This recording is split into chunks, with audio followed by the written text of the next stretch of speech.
o hacia la inteligencia individual? ¿Qué diferencias hace entre una y otra?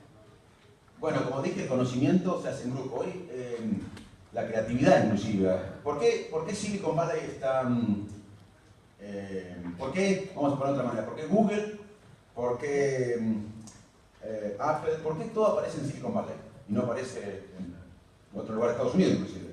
¿O por qué Israel tiene una economía basada en la innovación y en la creatividad y no otro lugar, no tiene Jordania, la que está al lado? Porque el contexto es importante. O sea, el contexto es muy importante. Y eso es lo que yo les decía a los chicos. Es mentira que los chicos son apáticos, que no son ambiciosos. En un país donde es cambalache, el chico dice, ¿para qué voy a estudiar? ¿Para qué voy a esforzarme? ¿Para qué cosas? Si tengo que ser jugador de fútbol, PD o político corrupto para tener plata. Entonces, no, el contexto es muy importante. Pero donde funciona el contexto, se genera creatividad. La creatividad depende mucho del trabajo duro. Por eso digo, la motivación es muy importante, casi más que el coeficiente. Además, el coeficiente intelectual no se asocia con creatividad, sino el pensamiento obsesivo, cuando uno está obsesivo con algo. Picasso tenía el talento para pintar, pero el tipo pintaba obsesivamente.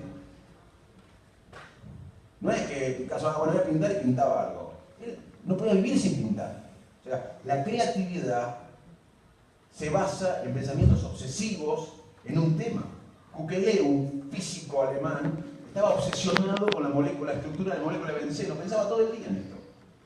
Se fue a dormir, soñó con una víbora que se arrojaba y dice, debe ser tridimensional. Y la molécula de benceno apareció, pero si yo sueño de 2 víboras, pienso otra cosa. Él estaba, Paul McCartney venía pensando yesterday, y la soñó, se despertó, la escribió y yesterday dice, cuando uno sueña es otra charla esta, pero cuando uno sueña hay un proceso creativo muy importante. Entonces también los líderes tienen que estar motivados, concentrados y resistir las tentaciones.